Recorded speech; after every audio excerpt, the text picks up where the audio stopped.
주제는 이건 아니고 어제의 어떤 최고의 화제 인물이 누구라고 생각하세요, 정도는? 이재명 지사죠. 그렇죠. 바로 이 이야기부터 좀 해야 될 것 같습니다. 네. 근데 뭐 이재명 경기지사를 둘러싼 여러 가지 어떤 그 사실 공방이 있지만 이 자리에서 어떤 게 진실인지를 가릴 이유는 없고 가릴 수도 없죠. 그래서 정치적인 측면으로만 좀 한정을 해서 오늘 이야기를 좀 털어갈까 싶은데요. 아무튼 병원 찾아가서 신체 검증까지 했는데 이재명 지사가 본격적으로 이제 정치적인 털기에 나섰다. 이렇게 해석을 해도 되는 걸까요? 당연히 그래야죠. 몰리고 있으니까요. 그리고 그래요? 아무도 방어를 안 해주잖아요. 여권에서도 방어를 해준 사람이 안 보여요. 그래요? 좀 이상하죠? 예. 이 사안은 방어하기가 누가 진실 여부나 이런 것들이 네. 사실은 본인 이재명 지사 외에는 알 수 없는 내용들이잖아요. 그래서 사실은 뭐 당 차원의 문제로 방어하기도 참 해주고 싶어도 뭐 할까 어려운 지점이 좀 있죠. 그래요? 정치적인 공격이 아니라 본인 개인에 대한 이야기이기 때문에 예. 그런 부분 좀 애로사항들이 있습니다. 그래요. 아니 근데 보통 어떤 그 당 소속 의원의 어떤 그 비리 문제나 이런 문제가 불거졌을 때 당에서 진상조사를 하는 경우가 있잖아요. 그럼 당에서 이재명 지사도 지금 민주당 소속이니까 진상조사 한번 해볼 수도 있잖아요. 이게 지금 뭐 비리 문제나 예. 예를 들면 공공의 역할의 문제가 아니라 굉장히 사적인 이야기들로 시작된 것들이잖아요. 예. 그래서 사실 이런 부분에 대해서는 저도 뭐 전혀 내용을 잘 모르고 기만해도 그런 부분에서는 참 애로사항이 있다 이런 말씀드립니다. 근데 이재명 지사는 이렇게 얘기했어요. 지난 정부에서도 아무 일 없었는데 이 얘기는 뭐냐면 이번 정부에서 나를 탄압한다 이런 느낌을 주잖아요. 저번에 압수수색 당했을 때 얘기했죠. 예. 그리고 이제 또 오늘은 또 뭐라고 그랬냐면 내가 진짜 지난번 대선 그때 경선 때인 것 같아요. 어제 싸가지 없었다. 뉴스공장 나와서 어제 했었죠. 복구하려고 한다. 그러니까 이제 몸 낮추기를 하는 거죠. 그러니까 이제 뭔가 이게 의도가 정치적 의도가 있는 게 아니냐. 이렇게 그 정치적 의도가 뭘까요, 의원님? 그러니까 이제 뭐 쉽게 생각하면 유력 대권 후보 하나 제끼기 뭐 이런 거 아니겠어요? 그러니까 이제 차기 대권 구도에서 나를 탈락시키기 위해서 저 이재명 지사 입장에서는 뭐 압수수색 이런 것들이 좀 과도하게 들어갔던 것 아니냐 이렇게 해석을 했다라는 말씀이신가요? 본인은 이제 그렇게 지금 얘기를 하고 있는 거죠. 근데 그러면 각을 세우는 게 아니라 내가 지난 대선 경선 때 싸가지 없었다라는 말을 또 이렇게 이야기하는 이유는 그것도 뭐예요? 권력이 무섭죠. 그렇게 해석할 수도 있는데 네. 사실은 이제 그런 관점보다는 어쨌든 저희 당의 입장에서 보면 당의 전략기획위원장의 입장에서 보면 당에는 소중한 자산인 건 사실이거든요. 경기도지사라는 자리라는 것은. 그리고 그것이 우리 당의 지지층 전체를 보면 약간 분열 양상이 생기는 것을 이제 좀 막아야겠다. 이재명 지사 입장에서는 막아야겠다 이런 측면이 있을 거고요. 그리고 또 하나는 본인의 개인 문제에 대해서는 내가 좀 털어야 되는 것 아니냐. 이렇게 해서 지금 두 가지 해석이 그러니까 두 가지 입장으로 좀 정리해서 하는 것 같아요. 내 개인의 문제는 내가 털겠다. 그리고 우리 지지층에게는 좀 나를 미워하지 말아달라 이런 메시지를 주면서 들어오는 것 같습니다. 일단 이전부터 좀 한번 정리하고 그 다음 얘기로 넘어갔으면 좋겠는데 지난 당대표 경선 과정에서 이재명 지사 문제를 제기를 한 바가 있지 않습니까? 물론 이제 그 경선 주자간 입장이 좀 갈리기는 했습니다만 이해찬 당시 후보 현 대표 같은 경우는 이건 뭐 지금 당이 나서 할 수 있는 문제가 아니지 않는가라고 하긴 했어요. 그런데 아무튼 그러면 당의 지금 공식 입장은 이건 당이 나설 사안이 아니다. 이렇게 좀 정리를 해서 받아들이면 되는 겁니까? 현재로서는 실제 이 문제에 대해서는 당이 뭐 나서거나 이럴 계획을 갖고 있지는 않습니다. 그래요. 당 공식 차원에서. 자, 그러면 이재명 지사의 어떤 개인 행보로만 한정을 해서 이제 정치적인 문제를 좀 해결을 해야 될 것 같은데, 자, 정두원 의원님. 어제 이제 싸가지 발언을 하지 않았습니까? 이것이 이른바 친문 세력과의 화해를 시도한 것 아니냐, 이게 일반적인 해석인 것 같은데, 가능할까라고 보세요? 아니, 뭐 가능하겠어요. 친문 세력이 얼마나 센데, 그리고 지독한데. 무시무시하잖아요, 다들. 그래요? 친문 세력이 들으면 기분 나쁠 수도 있어요. 지독하다는 표현. 저는 그런 거 무서워하지 않으니까. 다들 두려워하죠. 그래요. 대통령 지지율이 한 70% 정도 되는데요. 무슨 조사 기간 이런 것들이 아니라 여러 가지들을 이제 평균해 보면 70%의 친문들이랑 친하게 지낼 필요는 있겠죠. 이재명 지사 입장에서. 보면. 친문을 그렇게 규정하시죠? 네, 그럼요. 그래서 그러니까 그런 것보다도 제가 아까 말씀드린 것처럼 이 지지층을 좀 본인이 한쪽으로만 가서는 네. 이 소위 민주당 안에서의 분열 장상의 한쪽 축을 유지해서는 본인이 안정적으로 정치인으로서 운영하기 좀 쉽지 않을 거라는 현실적 판단을 한 거로 보이고요. 그래서 그리고 또 이제 사실은 이재명 지사의 그건 뭐 정치인으로서 보면 캐릭터로 보면 직선적이고 거침없이 진격하는 게 매력이기도 했잖아요. 근데 또 그 사이다 발언 뭐 이런 거고. 근데 이제 또 반대로는 그것 때문에 상처받는 당내에 많은 분들이 계신 것 또한 당 안팎으로. 잠깐만, 당 안에서? 당 안팎으로 뭐 경선하는 과정에 대선 경선 과정에 뭐 경기도지사 경선 과정에 상처받은 분들이 있을 거예요. 분명히 또 많다고 제가 알기로도 많고. 근데 이제 그런 분들한테도 이제 내 원래 그런 의도는 아니었다라고 한번 푸는 과정이 필요한 시점이니까 네. 이제 그런 것들이 판단이 좀 됐다 이렇게 좀 생각합니다. 알겠습니다. 그러면 강훈식 의원님께 다시 한번 그 질문을 드려야 할 것 같은데 그럼 당이 나서는 타이밍은 언제가 되는 겁니까? 수사 결과가 나왔을 때입니까? 그렇죠. 그러면 나설 수밖에 없죠. 수사 근데- 결과가 나오면 지금은 예. 지금 수사 수사 결과입니다. 재판 결과가 아니라 수사 결과. 그런 걸 포함해서요. 무슨 뭐 당이든 재판이든 수사든 뭐 어떤 기관이 움직인 결과가 나오면 네. 당은 입장을 좀 내야 될 수밖에 없지 않을까요? 그래. 네. 입장 어떤 조치까지도 나올 수 있는 겁니까? 만에 하나라도 수사 결과. 그 지금까지 제기된 여러 가지 의혹 가운데 단 하나라도 만약에 기소나 이런 게 이루어진다고 한다면 그때는 당에 나서 조치를 해야 된다고 보시는 거예요? 아니, 그러니까 자유한국당 같은 경우는 이제 당규에 그렇게 돼 있어요. 어떻게? 예를 들어서 이제 정치자금 같은 경우에 기소가 되면은 당원 자격을 정지시킨다든가. 아, 기소 단계에서? 예. 뭐, 아까도 이제 다시 한번 말씀드리지만 이게 뭐 사실관계에 대해서 여기서 규명하는 자리는 아니기 때문에 예단을 깔고 지금 이야기할 이유는 규명할 수 있어요. 여기서는 할 수 없죠, 뭐. 그럼 여기서 뭐, 네. 여기서 할 수 있으면 벌써 다 됐겠죠. 그렇지 않겠습니까? 알겠습니다. 그런데 일각에서 이런 얘기는 이 문제가 계속 반복되고 이러다 보니까 오히려 경기도정이 이거 문제가 있는 거 아니냐 이런 지적은 어떻게 생각하세요? 그건 너무 당연하죠. 공무원들이 동의하죠. 그래요? 예. 또 어떻게 되나. 중간에 그만두는 게 아닌가. 이제 역시 그건 경기도민들한테 피해가 가는 거죠. 그럼 현재에서는 최선은 수사기관에서 빨리 수사해서 수사 결과 발표하는 거 이거 말고는 없다 이렇게 봐야 되는 겁니까? 최선이? 지금 와서 어떻게 하겠어요. 알겠습니다. 사실은 이제 차기 대권 주자 가운데 한 명으로 거론됐던 사람이 이재명 지사이기 때문에 지금 이 그 논란, 이제 공방이 어떻게 전개가 돼서 중간 결론이 어떻게 나오는가 이거에 따라서 또 달라지는 부분이 상당히 많은데. 근데 뭐 지금 문재인 대통령 이제 1년 몇 개월 됐는데 차기 대권 주자로 이재명 지사를 바라보는 관점보다는요. 이재명 지사도 경기도지사 잘하셔갖고 네. 문재인 정부의 성공에 이바지하시는 게 답일 거예요. 그래요. 알겠습니다. 아무튼 어제 어떤 이재명 지사의 행보는 분명히 정치적 행보고 일정하게 털어내기 위한 것으로 일단 해석은 되는데 문제는 지금 두 분의 진단은 그거 가지고 털어내기는 좀 아닌 것 같다 이런 진단인 것으로 이 점만 확인을 하고 자 다음으로 넘어가겠습니다. 또 한 명의 화제 인물이 있습니다. 전원책 변호사. 네. 조직 강화 특위위원이죠. 요즘은 비상대책위원장보다 더 스포트라이트를 받는 것들인데요. 예. 근데 스포트라이트를 받으면 안 되는 자리죠.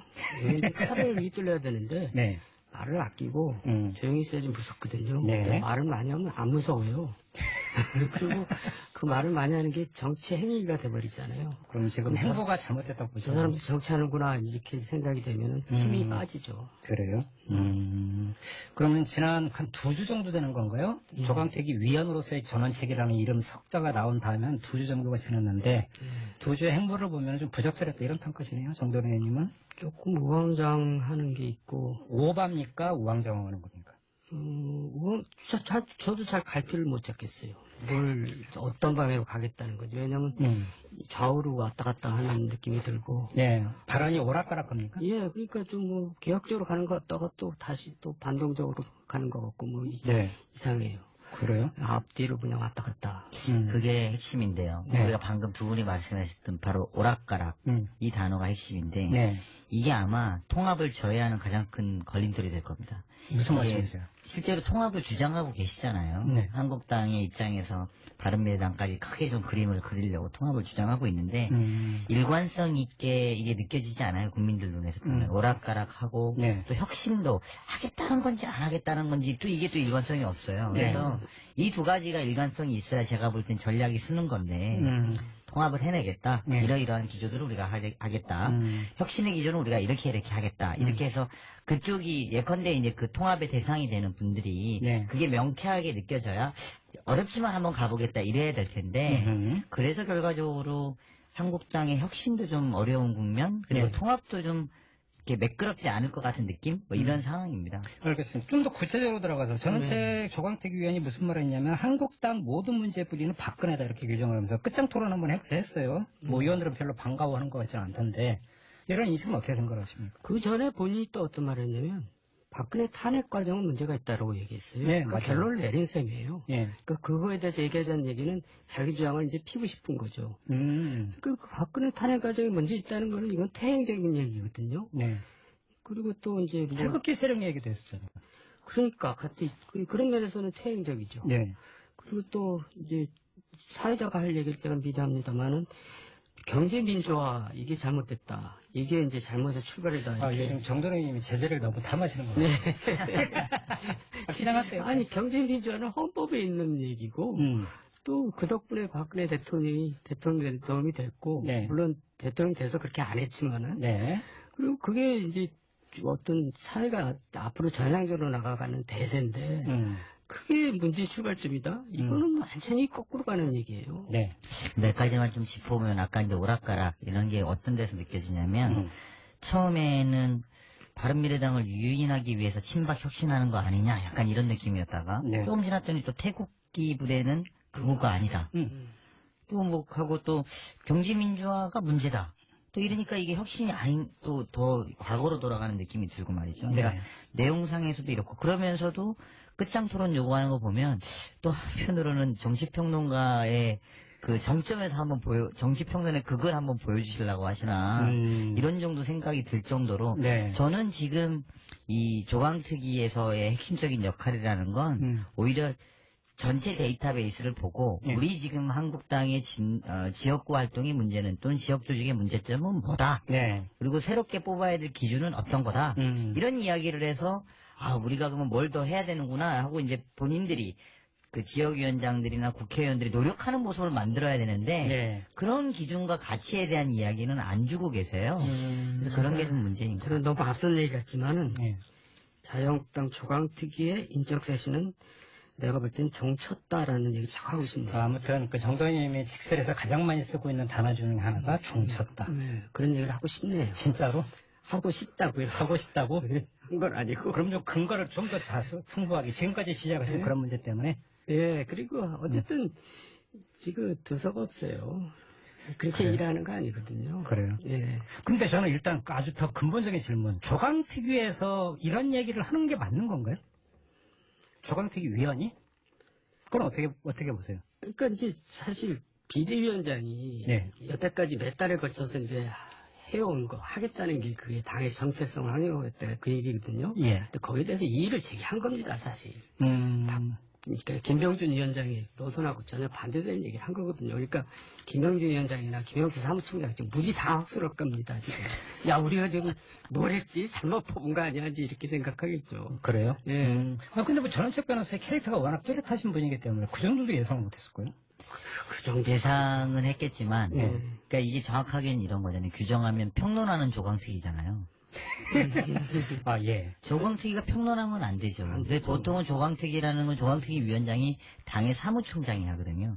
사무총장이라는 자리는 뭐냐면 가장 어두운 데 있습니다. 뭐 표현이 좀 그렇긴 한데 뒤에 대표의 뒤에 또 뭐 그렇죠. 최고위원들의 맞아요. 뒤에 있는 자리거든요. 그 분들이 어떤 당이나 조강특위 위원장을 하는데 그 사무총장이 예컨대 정치를 평론하고 이야기하기 시작하면 이건 혼돈으로 가는 거거든요. 그러니까 이제 평론하는 조강특위가 우리나라 정치에서 처음 나타난 건데 이게 이제 한계가 있을 수밖에 없죠. 근데 오히려 그럼 제가 전원책 그 변호사 입장에 좀 두둔하면서 이런 질문을 드려볼게요. 그러니까 조강특위가 어떤 그 자유한국당의 강명, 정강 정책의 기초에서 한 사람 한 사람이 정말 부합하는 인물인가 평가 기준이 될 수가 있잖아요.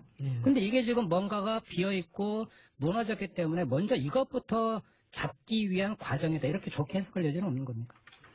당의 강령이라는 게 다 있어요. 지금 강령은 읽어보지를 않아요. 의원들이 읽어보면요 굉장히 아름답고 훌륭하게 되어 있습니다. 네. 경기 경제민주화라는 방에 분명히 무엇이 박혀 있고 민주당하고도 별로 다르지 않아요. 예. 그러면 이제 솔직하게 얘기하죠. 당의 강령이 내가 마음에 안 드니까 그거 바꾸자라고 그러든가 네. 그거 바꾸자면 나가겠다든가 그래야 될 얘기 같은데요. 그래요. 예.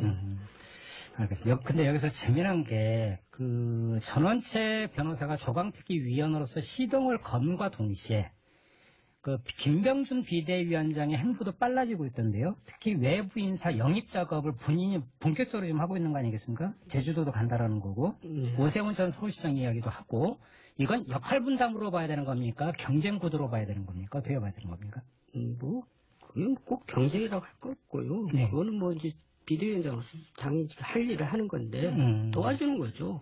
우리 조강특위를 도와주는 거다? 근데 사실 영입이란 말이 저는 안 맞다고 생각해요. 그 사람들이 무슨 영입입니까? 원래 있던 사람들 다시 데리고 오는 게 새로운 사람을 모셔와 이게 영입이지. 그럼 이 떠나간 사람들을 모는 게 영입은 아니죠. 다시 복귀시키는 거. 복귀시키는 거. 복귀죠. 그리고 지금 그거 안 하면 안 되는 거죠. 그러니까 뭐냐면 자리가 비었을 때 그 자리 들어오세요 하고 다니는 거거든요. 그러니까 이제 김병준 비대위원장 입장에서는 당연히 지금이 적기인데 문제는 원희룡 지사 간 건 좀 패착인 것 같아요. 왜요? 그분은 지금 뭐 빈자리에 관심이 없으세요, 별로. 네.